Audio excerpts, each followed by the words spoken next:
Hello and welcome. My name is Elaine Casket. I am a writer and a professor of psychology at the University of Wolverhampton. And it's my very great pleasure to be part of today's event, which is part of the York Festival of Ideas Online. And although it's in a different format today, the festival continues to aim to enhance York's reputation as a city of ideas and innovation through offering the highest caliber of public events. And the 2020 festival has over 60 online events offering an inspiring program for all ages. Thank you for joining us today, and we hope you enjoy the adventure we are about to take you on. A few technical notes. If you're watching live, you can ask questions using the Q&A button on your screen. And this is available throughout the talk, so questions can be asked at any time. Should you have technical issues, such as a loss of Wi-Fi, you can rejoin the event using the original link. Please also remember that today's event is being recorded, so you will be able to watch again. So, without further ado, I would like to introduce my speaker and conversation partner today, the author Francesca Wade, the author of Square Haunting. In London between the wars, 5 extraordinary women's lives intertwined around one address. Mecklenburg Square, which was on the radical fringes of Bloomsbury, was home to activists and experimenters and revolutionaries. Among them were the modernist poet H.D., the crime writer Dorothy L. Sayers, classicist Jane Harrison, historian Eileen Power, and author and publisher Virginia Woolf. In an era when women's freedoms were fast expanding, they were each seeking a space where they could live, love, and above all, work independently. Francesca Wade, author of Square Haunting, will reveal to us how from their rooms in the square, these trailblazing women push the boundaries of scholarship and literary form and social norms. Now, Francesca Wade has written for publications including the London Review of Books, the Times Literary Supplement, the Telegraph, New Statesman, and Prospect. She is the editor of White Review and winner of the Biographers Club Tony Lothian Prize, which supported the writing of Square Haunting, which is her first book. So Francesca, could I ask you to join me now and ask you to join in welcoming Francesca. Hi. Hi, thank you. Yes, I'm really excited to be talking to you about this, your first book, and I can't tell you how much I thoroughly enjoyed reading it.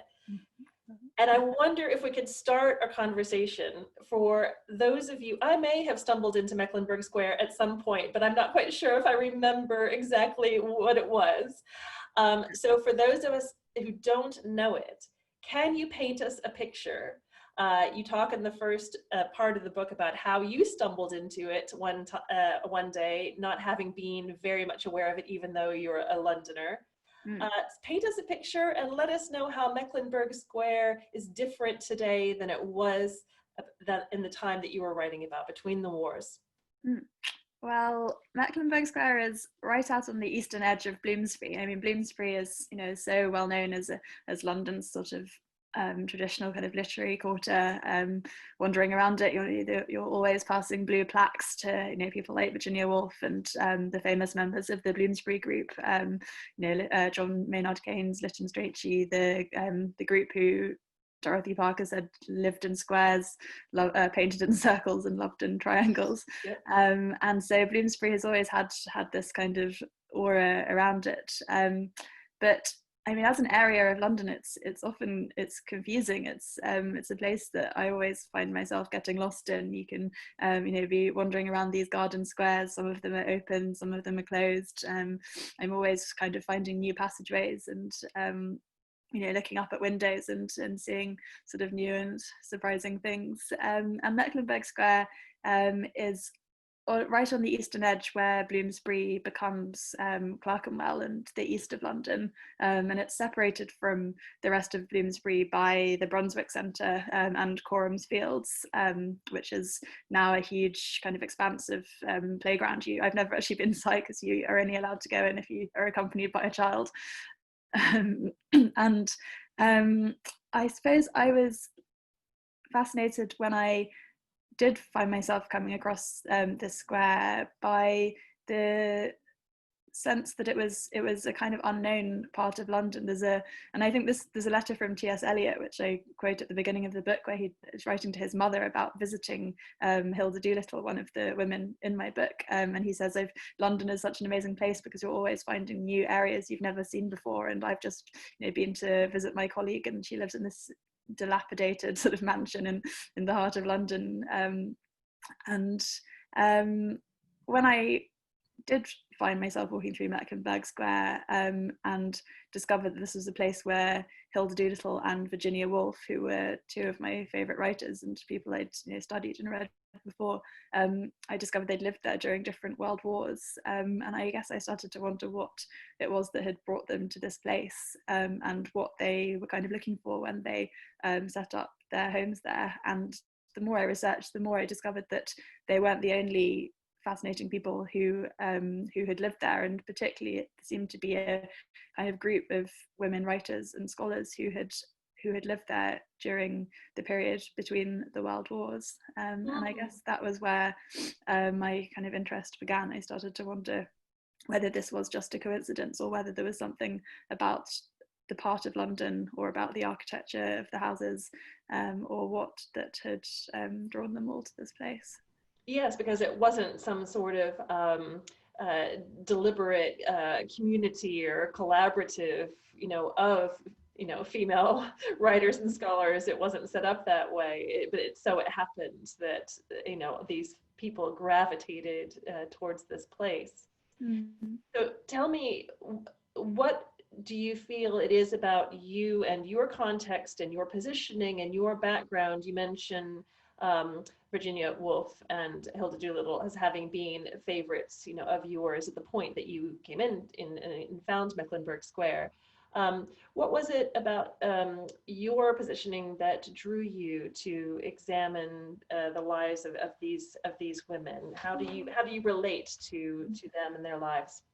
Well, I think what became my kind of fascination in looking at these 5 women was thinking about this particular time of history as a time when opportunities for women were quickly expanding, and a lot of the women in my book had been among the first women students at universities and were kind of emerging as kind of ambitious intellectual women who were determined to write books and to live independently, and to think about new ways of kind of setting up home, but they were emerging into a world very different really from the world that their mothers, for example, had been in, and they had ostensibly a lot of opportunity, but also I think we're still operating very much within a society that still came with huge constraints and expectations on how women should live and how women should write. And I guess I came to HD really first of all through her work as a poet, kind of reclaiming the voices of ancient heroines from Greek mythology, like Helen of Troy and Cassandra, who she felt had been kind of subsumed into these legends where they were either kind of passive or vilified or silenced, and she saw her kind of poetic project as giving them new voices and reimagining them, and thinking about who they could have been if they had been allowed to kind of speak for themselves, which I think really connected with Woolf's essay A Room of One's Own, which quite quickly became a kind of focus point for my research and the way I conceived the book, which is all about the ways that women through history have been excluded from public life and have been told that their work is of less value, and told that there are very specific ways for women to exist in the world, and particularly to kind of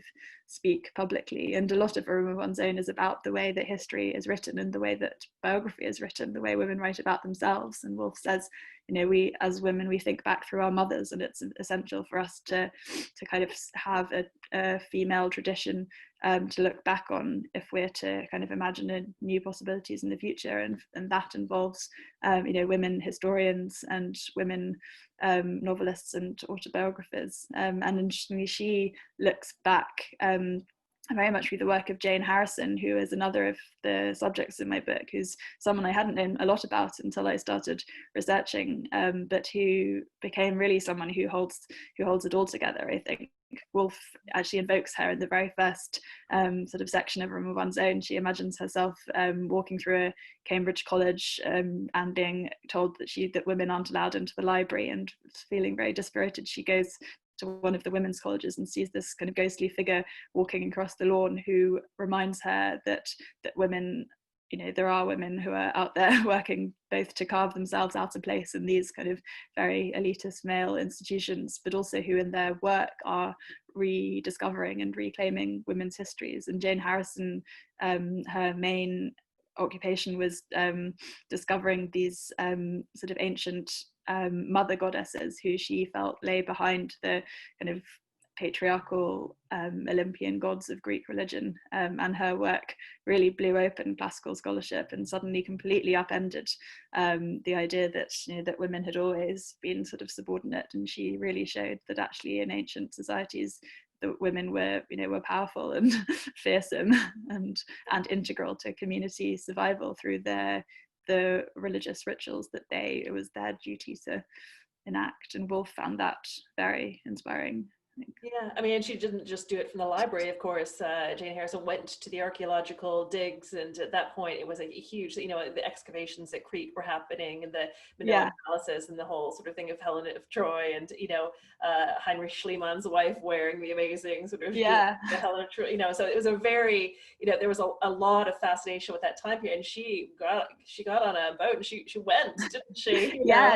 She was, I mean, her career is fascinating because she's a generation older than the other four women in the book, and she was one of the first students at Cambridge, but after she left Newnham, the women's college, she found it very difficult to get an academic position, and she applied over and over again and was often told pretty explicitly that these lectureships and professorships were not going to go to a woman, but instead she really found a kind of new model for how a woman academic could work, and she toured the country giving lectures, often to kind of working men's clubs, to mothers, to school children, and also toured the world. And she went to these archaeological digs that were happening across Europe and the Middle East, and she brought back the cutting edge research, which she then put into her lectures and her books, whereas other of her peers were there sort of in the ivory tower poring over the texts, but she was actually looking for a whole different way of conceiving of history, and so many of her ideas really shocked many of her colleagues once she did eventually go back to Cambridge, where she did wrote most of her books, and there was a real fear that she was completely sort of transforming the status quo of classics, which had been a pretty conservative discipline up to that point. Yes, and she said, no wonder they're upset. I have laid a hand upon their art. You can really see her trajectory.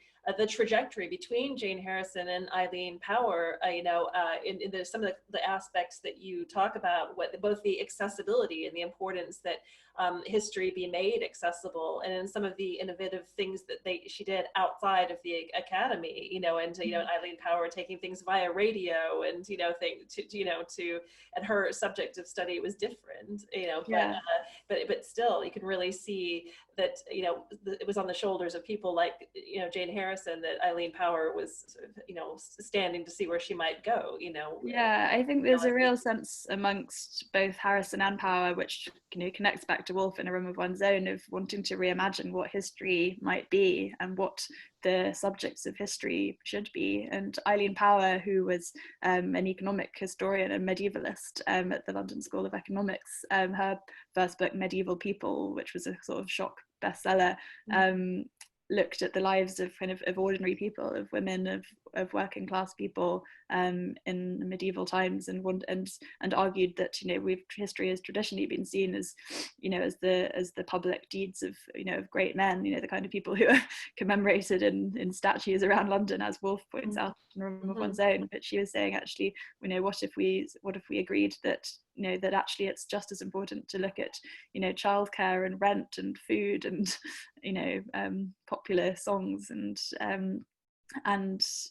so she was really offering not only a different kind of history, but also I think a different way of teaching history. And this, she was also very involved in pacifist movements and internationalism across the 30s as it became clear that a Second World War was approaching. She very firmly believed that the way to ensure a sustainable peace for the future was to change the way that history was taught in schools and to teach children not a kind of isolationist nationalist history, but to show children that they're part of a world, and that they're, she even uses the phrase citizens of the world, and wants to teach children about about trade and collaboration and things that have connected people over time and place, rather than the wars and territorial divides that have separated them. It's an inspiring message, I think, and it comes from from her own experience of being to some extent excluded from institutions, just like Jane Harrison. Absolutely. And, they're interested in sort of really taking things outside of the academy, outside the ivory tower, the inclusivity and the accessibility that they strove for in their work, that's a real connecting thread. And I guess the 5 women that you write about, were a range of ages. They lived in Mecklenburg Square, although all of them between the wars, at various times. I think Jane Harrison was born in the 1850s, and Eileen Power, the youngest of it, was born, I think, in the 1880s, late 1880s. Is that right? So there's a range of women, but they were all connected, not just thematically in terms of the themes that we are talking about here, but many of these women encountered each other, knew each other, crossed paths. I was struck by a sense reading it that London, or maybe it is just Bloomsbury, felt very small. It felt like a very small world with all these crisscrossing paths. They referred to one another. They were inspired by one another. They were sometimes threatened by one another. I was wondering if you could talk a little bit about how some of these women were socially connected as well as kind of philosophically and thematically connected. Yeah, that was, it was a fun thing to discover in research, because I suppose the book really started with this coincidence that I discovered these 5 women writers who had all at some point during the interwar period lived in the same Bloomsbury Square, but beyond that there was no particular reason that I thought any of them should be connected. But actually, I guess what was most sort of exciting for me as the research progressed was to realize connections, and not only the thematic connections that we've, I guess, been discussing about, all of them seeking to find a way of living out a different sort of life, and often writing work which wrote women back into history, but often their paths did cross, and often in slightly surprising ways. I guess the most surprising one was when I discovered that HD and Dorothy Sayers, who had lived in the very same room 3 years apart, actually sort of had relationships with the same man, who then wrote incredibly kind of insulting novels about each of them, sort of lamenting the way he perceived that they had rejected him erroneously. And I mean, HD and Dorothy Sayers are 2 incredibly different characters, very different writers. HD is a sort of avant-garde imagist poet, and Dorothy Sayers was a detective writer, and they both sort of came to the square when they were quite young and sort of finding their voices. I mean, for Dorothy Sayers, she was one of the first women to graduate from Oxford University, and she was in the very first degree ceremony in October 1920, and she came to London to live on her own, because she was determined that she wanted to be a writer. She had ideas, but all she really had to do was keep up paying the rent on her single room in a boarding house, and she did that by taking on kind of freelance translation and teaching, and meanwhile was working on what would become the first of her Lord Peter Wimsey novels. And throughout this time also she was involved in a relationship with this older poet called John Cornos, who later she writes him an amazing series of letters a few years after their relationship ended, when she'd grown in confidence, I guess, and told him how difficult he had made it for her during that year, how little support he had shown to her writing, and really how much pressure he'd put on her to sort of live a way that she didn't want to. And I mean, the sort of sad thing in Dorothy Sayers' life is that she after Cornos left her, she sort of entered another kind of very casual relationship and ended up having a child, and the man very swiftly abandoned her, and she put the child into foster care, because she was sure that it just wouldn't be possible for her to continue the writing that she was doing whilst being a mother on her own. And strangely, a similar thing happened to HD after she left Mecklenburg Square. Her husband, Richard Aldington, had been fighting in the First World War and sort of coming back from time to time and having this sort of affair with a woman living upstairs called Arabella York.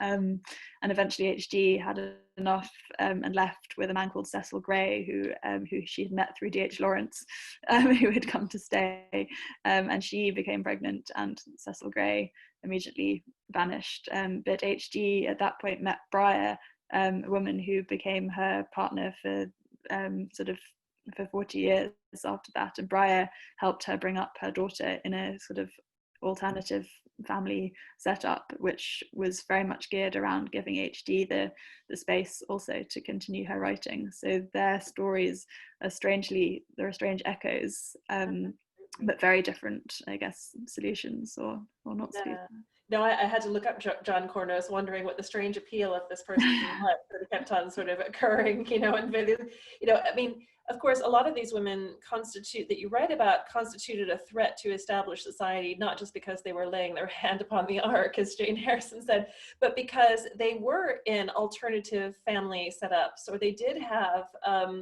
in terms of their sexual identities, or even their gender identities,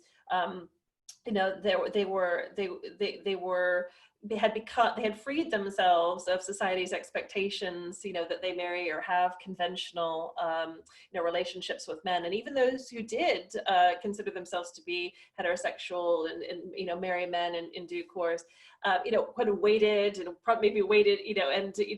didn't do it at the times that society might have expected them to do.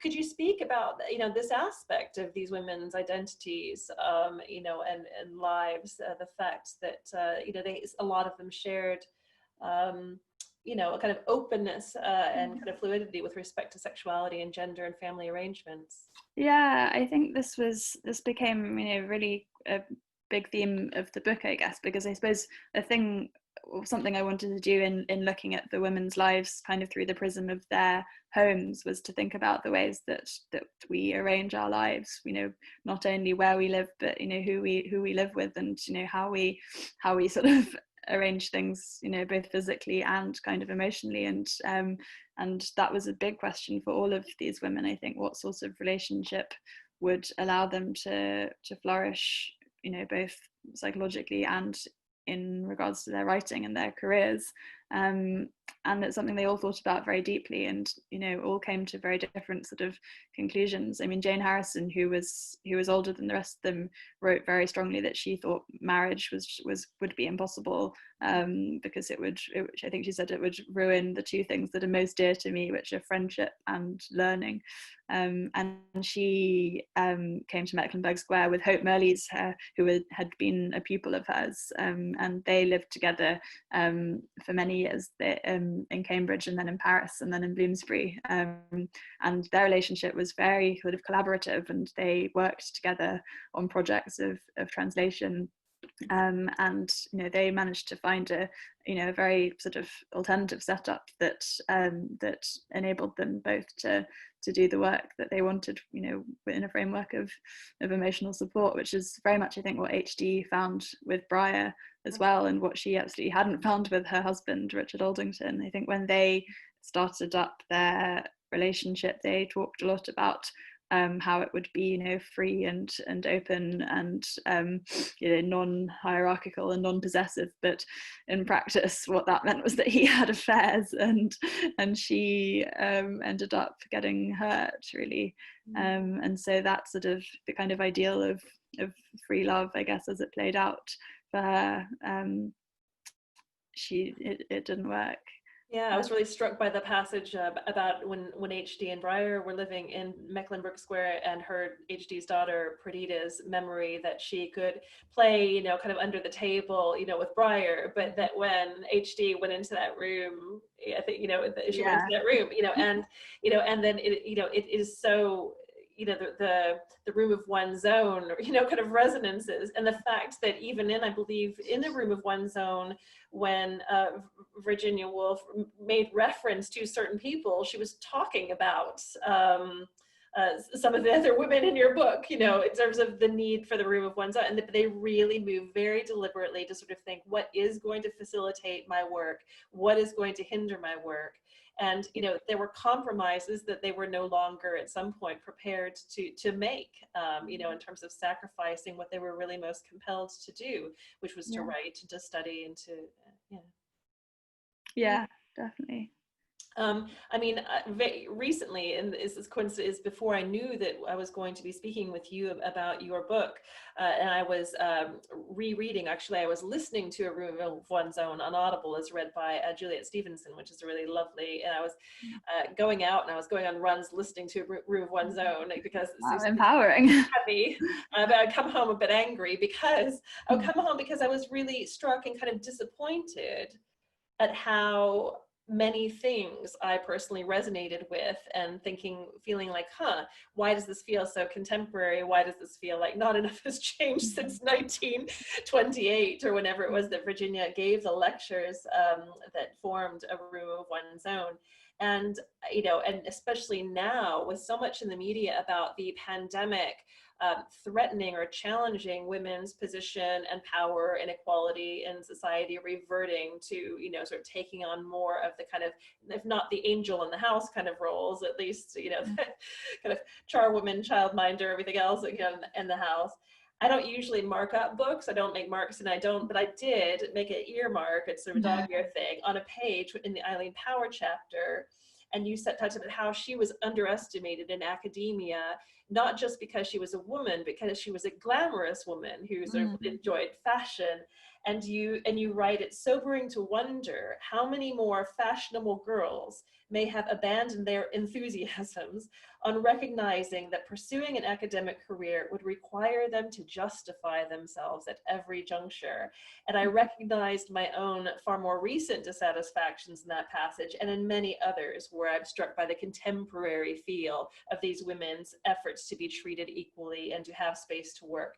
And could you speak to that from your perspective? Did you also really sort of feel contemporary resonances as you wrote about these women from between the wars? Yeah, I think so. I mean, it's kind of sobering, and also, I mean, I don't know, there's a certain sense of kind of solidarity, I think, to see these women from 100 years ago grappling with questions that we still haven't found the answers to at all. I mean, I suppose some of the battles are different. I mean, Dorothy Sayers and Jane Harrison were fighting for women just to be awarded degrees for this courses of studies that they had finished, and that, well, Dorothy Sayers saw the fruits of it in Oxford, in Cambridge. It wasn't until 1948 that women were given degrees. I mean, Eileen Power is a great example for this, I think, because she was very aware that she was paid less than her male colleagues at the London School of Economics, which seems astonishing given that she was so well respected, and with her colleagues, she worked very closely with R.H. Tawney, who in fact was her neighbour in Mecklenburg Square. They collaborated on running a famous seminar for students together. They co-edited volumes and journals, and traveled to international conferences and so on. And yet, it's Tawney who has the blue plaque today, and Eileen Power is much less remembered. And part of that is because a large part of her legacy is the radio programs that she did, which took up a lot of her time, I think, when perhaps others of her colleagues were publishing more books, or standing for Parliament, or working for doing political work in other ways. But her work in some ways was kind of quieter, I guess, and less tangible. Yes, I mean, and I was so aware of that. Sorry? It's, I guess, an example of ways in which women's work often does get forgotten. Oh, absolutely. And I was very aware that there was a range in the women you wrote about where in some cases there was a lot of source material to draw on, and in other cases there was much less, either because of the nature of the contribution that they made, for example, the radio programs, which kind of faded into evanescence more than, you know, sort of books would have done. But also because sometimes there was deliberate destruction of work out of concerns that we can speculate about, or privacy concerns.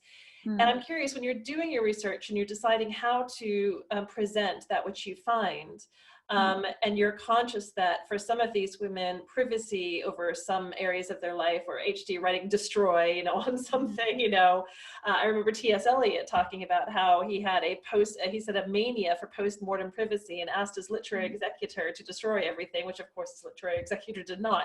And he's, you know, and so sometimes you're aware that there might be a wish that things be kept private that are not. Did this present you with a biographer's dilemma at any point?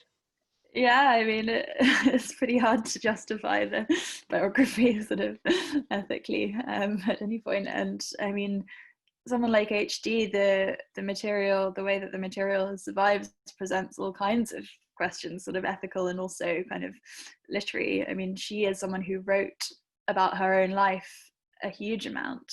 She wrote a whole series of, after she left Mecklenburg Square, she began to write a novel about the experience of her time there, and throughout the 20s she wrote several different versions of that novel, and then in 1933 she was suffering from a period of writer's block and sought analysis with Freud in Vienna, and he told her that he thought that the key to kind of overcoming this kind of trauma was that she needed to go back and revisit the novel that she had been writing about this time, and she did, and eventually in 1960 a version of that novel was published under the title Bid Me to Live, and it presents a very different series of events to the earlier versions, which she wrote destroy on a lot of the manuscripts, but they did survive and were published over the 80s and 90s. And so now we are able to kind of read these texts together, and I mean, it's fascinating to see the variations, and she transposes the action to different time periods. There's one version that's set in a Roman army camp. You know, there are some versions where it's all the plot of the novel.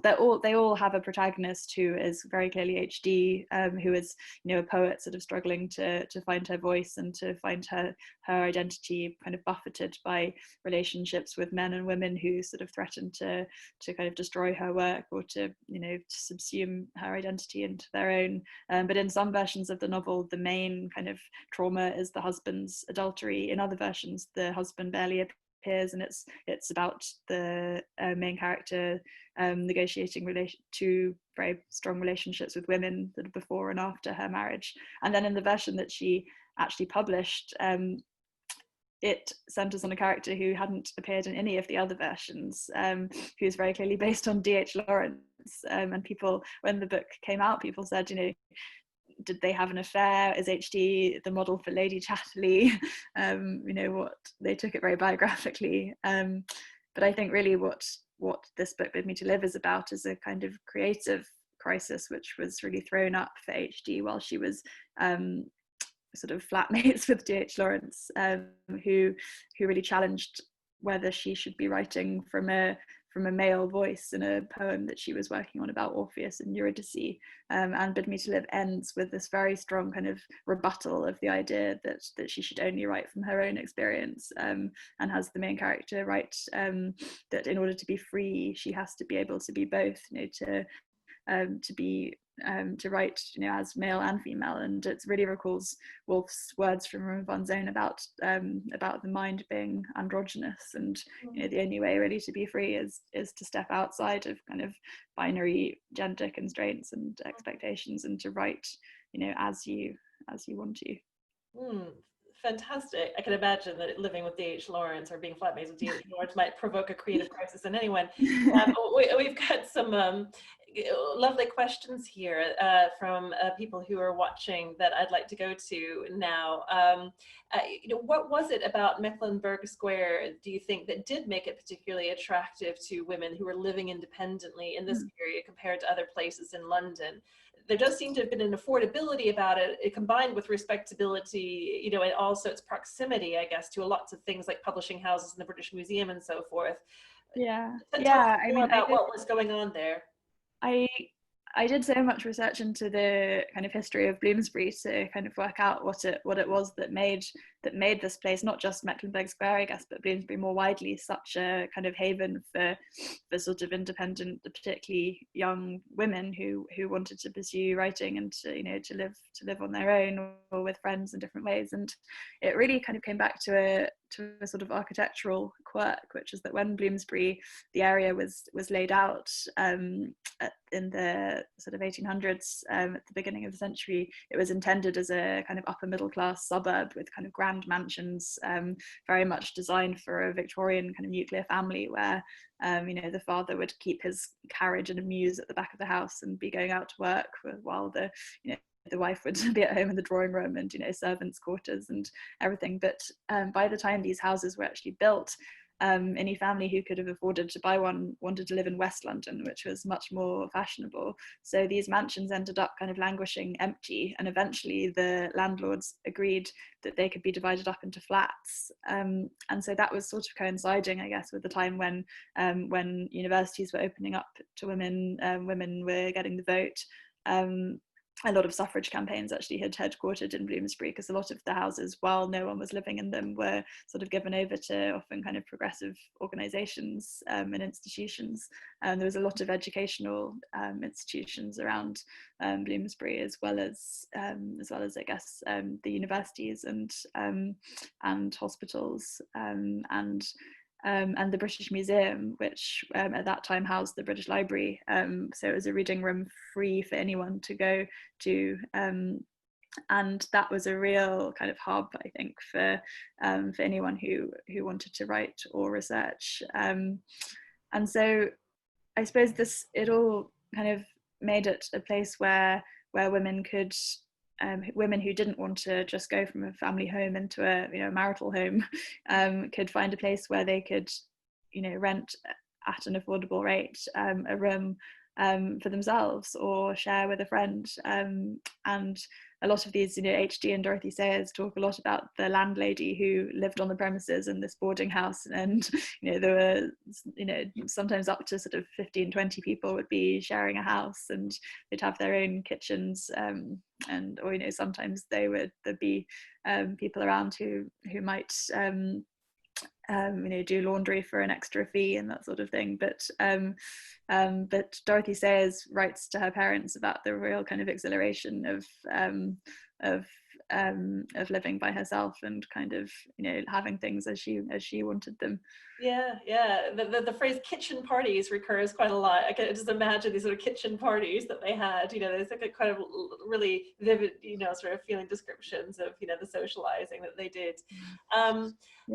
There's a question here specifically about HD, in terms of HD's attitude to the Bloomsbury group, in your opinion, because apparently there's a rather caustic comment in Bid Me to Live about how little the group really understood certain things, such as Freudian psychology, for example. Can you say a little bit about that from your insight and from your research? Oh, funny. Well, Virginia Woolf and HD, I never met each other as far as I know, although I did try and work it out. HD has a copy of A Room of One's Own in her library, and I'm pretty sure she must have read it. They have this connection, I guess, through Freud, who HD had analysis with, and the Hogarth Press, Virginia Woolf's publishing house, published Freud in the first English translation. And when Freud moved to London at the outbreak of war, Woolf met him actually while she was living in Mecklenburg Square, and he gave her a Narcissus, which probably shows where he would have felt about the Bloomsbury group. But I guess something I really wanted to do in the book was show how much wider Bloomsbury is than the Bloomsbury group, and not just HD, but I mean, Dorothy Sayers sort of sends up the Bloomsbury group kind of hilariously in her book Strong Poison, which describes the Bloomsbury party, and she describes how pretentious everyone is, and mentions people sort of earnestly talking about D.H. Lawrence or whatever. Eileen Power was friends with Woolf, and Woolf came to her parties, but R.H. Tawney, Power's neighbour, was thought the Bloomsbury group were completely impractical and not as engaged as he was, for example, in political activism. Interesting. Speaking of how wide it was, Isabel has a question. Were there links to Vera Brittain and Winifred Holtby? Were they? Yeah. What about those two?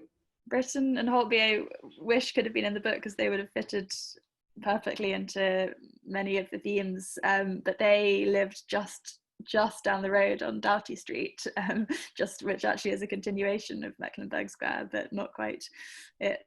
They were contemporaries of Dorothy Sayers at Somerville College in Oxford, and in Testament of Youth, Brittain writes about how Sayers was one of the most sort of boisterous people in the college, and remembers her wearing sort of earrings with parrots in cages, and always wanting to kind of tell ghost stories over kind of hot chocolate in the evening. Yeah, they lived slightly outside of the square to be included in the book, but I guess their experiences, as women coming to London to set up home together, to work, to be activists, to be journalists, and to be writers, very much speaks to everything that the women in this book were doing. And Vera Brittain's autobiographies were hugely useful kind of sources, I guess, for the atmosphere and politics of the time. She's an amazing writer and person, and also for the effect of the First World War on everyone's lives, even those who weren't affected as directly as she was. It's definitely a shadow cast over the whole of the period. I mean, HD lived there during the First World War, and the way she writes about her husband being out there and coming home on leave, and the horror of never knowing whether he at any moment could already be dead, and of feeling like her home was at risk, from air raids that were sometimes physically shaking the house. And Woolf, of course, who moved in the week that the Second World War was declared, had a kind of eerily similar experience of Mecklenburg Square to HD 20 years earlier. Wow, yes. I mean, you mentioned source materials, and you just mentioned that autobiography, but obviously you drew on a variety of things in the course of your research. And there's a question here from Anya about the historians of the future and their source materials, and in terms of accessing people's lives and information about people's lives in the future when there's so much digital content and potentially kind of not readable or accessible. Is that something that has played on your mind as you've been accessing these physical sources of material? Yeah, I mean, oh my God, I wouldn't want to write a biography of anyone who had an email address. I mean, in a way, you have so much material, but I don't know how you would even begin to sort through it. I mean, I guess, well, the closest I had was with Virginia Woolf, who was such a vociferous diary keeper, and also letter writer, and of course her work has been very deliberately preserved because her reputation already in her lifetime was so high, that for the year that I write about her, I had access to her thoughts almost daily for that whole period, compared to someone like Eileen Power, who most of her personal papers were burned after she died, and so there's much more filling in gaps from the material you do happen to have or to come across, and trying to make a portrait as personal as possible, but whilst being very aware that it's only ever going to be partial. I mean, of course, a portrait of Woolf will only be partial as well, and the sides of herself that she shows up in her letters and her diaries are so different from one another. Research is kind of fascinating, and there's a huge amount of kind of serendipity in what you come across, and it's interesting always to think about the way that these archives are actually constructed and what is left out of them. Indeed. I mean, speaking of serendipity, were there things that you came across or discovered in the course of your research that you found particularly surprising, that really, took you unawares? Anything, I suppose, I mean, one of my best kind of discoveries was meeting the son of Eileen Power's husband, Michael Poston, who let me see a series of letters that she had written to him just before she died, in fact, in 1940, when he'd gone off on a diplomatic mission to Moscow just as just as Dunkirk happened, and so Power was left on her own in London, unsure whether she would survive to see him come back or whether he would survive the trip. And she wrote him this really powerful series of letters, kind of looking back on their time together and giving him instructions for how she wanted to be remembered. And that came to me quite late in my research into her, and it was amazing to suddenly, when you think you've done all you can about someone, to suddenly be given new examples of their writing, and especially such private, intimate ones. That was particularly amazing, I think, to suddenly sort of really remember how these are real people.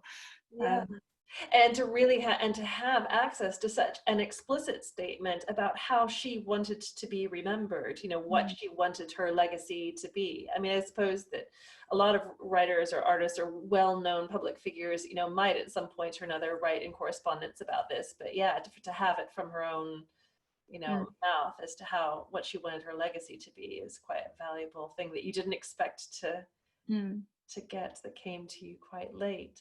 What do you think the advantages are of researching a group of writers like this rather than just one? Because of course you're sort of a biographer multiple times over in the course of packing several biographies into your first book. Talk to me about that. Well, I mean, it took a long time, because in a way it's doing the amount of work that you would need to do for 5 biographies. I mean, I was writing about these women each just during quite a small period of their lives. I mean, each of them, apart from Eileen Power, who was in the Square for 20 years, the rest of them were really only there for a year or so. But I think I wanted to focus on the year that they spent there, but just to think about how that had been a formative moment in their lives. And I guess I realized that for each of them, coming there was a time of transition of sorts, a kind of moment where they were all defining who they were and how they wanted to live. In the process of moving house for each of them, often it coincided with a new job or a new relationship, or the decision to start a kind of new era, and so that's definitely entailed thinking about where they had been before and where they were going. But I suppose the kind of the joy of writing about a group was drawing out the connections between them, and being kind of liberated to be selective. It's not a comprehensive cradle to grave portrait of any one of them, but often I did find that by just thinking about them along with the other ones, themes would come to the fore, and ideas would spark that might not have done if you were looking at them in isolation. And I guess that was something really that came to mind, how how important community is, and especially to women, how often it doesn't make sense to think of women completely in isolation, because they're connected by so many threads to writers who have gone before them, to their contemporaries, and all of these writers were very much speaking to a future, I think. Yes, I mean, there's so many interesting questions. I must apologize to anyone whose question hasn't been asked yet. I think we might have time for just about one more before we have some wrapping up that we do need to do. I'm trying to, it's hard to select from amongst those which are there to figure out which one we would like to end on. But this is an interesting question. Without books like yours, are we losing documents and lessons from further back in history that show progression we've already made in areas like women's suffrage and independence? Because I guess Anna's asked this question, and it seems to feel to be conveying that it feels sort of unusual to have this very kind of valuable collection of, I guess, really kind of feminist, sort of slanted biographies. Yeah, I mean, this is, I guess, exactly what Woolf says. I mean, A Room of One's Own also was delivered as a lecture to women undergraduates, and she was urging them to write their own stories and also to write about their mothers and their grandmothers and their friends. And she was saying that actually can be a powerful weapon, and it will give women of the future, that tradition that they can then look back through and contextualize themselves within and know that others have gone before. And I think that's what I was sort of thinking about community or solidarity, to look at the ways that these women ask the questions that we're really still asking today about how to combine domestic life and careers, and what sort of arrangements will allow us to do the work we want to whilst living in the world. And I think there's something very valuable in remembering and investigating how others have done it, and exhuming from the archives the kind of documents that will give us insight into into their thought processes, I guess, as they develop their thinking around these questions. So hugely important for women to continue telling and sort of writing their stories. There's a speculation in one of the questions as to whether the success of your book, which has already been much praised, may have raised property prices in Mecklenburg Square. They're already pretty high. beyond the means, beyond the affordability that once offered for the women who I mean, that's the thing, I guess, talking about radical Bloomsbury, a sad fact is that gentrification and so on is such that women starting out today can't look to the Room of One's Own in Bloomsbury as a more freedom anymore. Absolutely. Even living around the sort of centers, like the British Museum, the universities, in these kinds of locations where all of this, kind of cross-fertilization, of ideas, this hugely exciting kind of field that you write about in your book, the idea that so many people, like that now, or kind of gentrified and priced out of those kinds of physical sort of areas in which to live and work, was something that I thought about a lot as I was reading Square Haunting. Is there anything you'd like to say to finish up? I've so enjoyed this conversation, and I'm so sorry I didn't get the chance to get to everyone's questions, which are fantastic. Oh, thank you all for coming. It's we were expecting to be in York, but it's really nice to be able to talk to you anyway. Yeah, another day we will once again be in York. Thank you so much, Francesca Wade, author of Square Haunting. Congratulations on the publication of your book, and on being the winner of the Tony Lothian Prize that supported the writing of it. They obviously thought it had potential, and in reading it, I can see that they were right. The recording of this event will be available on the festival YouTube channel, which can be accessed from the Watch Again section of the festival website. However, please do allow a couple of days for it to appear. If you would like to purchase a copy of Francesca's book, Square Haunting, will be available from our partner bookseller, Fox Lane Books. So please support your independent bookseller and order from Fox Lane Books. For information on book sales, please again see the festival website or head direct to foxlanebooks.co.uk/festival-of-ideas. We very much hope that you will continue to be engaged with the York Festival of Ideas. Check out the website at www.yorkfestivalofideas.com for full details of all the events in the festival program. We'd love to hear your thoughts on these events and continue the conversation using the hashtag YorkIdeas. Thank you again to Francesca Wade. I'm Elaine Casket, and thank you to the York Festival of Ideas for taking their wonderful program online.